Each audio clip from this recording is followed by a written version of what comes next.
Assalamualaikum warahmatullahi wabarakatuh. Salam sehat.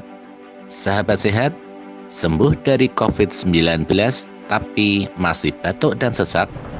Bagaimana ini bisa terjadi? Simak video singkat berikut ini. Sahabat sehat, sebagian orang yang sudah dinyatakan sembuh COVID-19 tapi masih mengeluh batuk dan terkadang disertai sesak nafas, terutama saat melakukan aktivitas. Jika paru-paru sudah terkena, maka proses penyembuhannya tidak cepat dan membutuhkan waktu.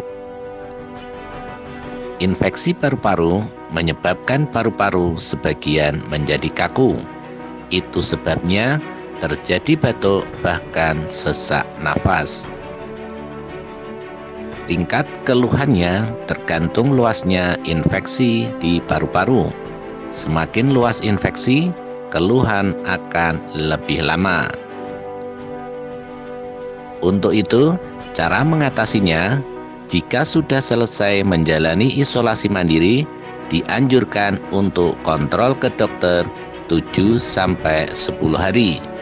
Jika batuk, dokter akan memberikan obat batuk. Hilangnya batuk dan sesak bervariasi tergantung berat ringannya atau luasnya paru-paru yang terkena. Sahabat sehat, salam sehat.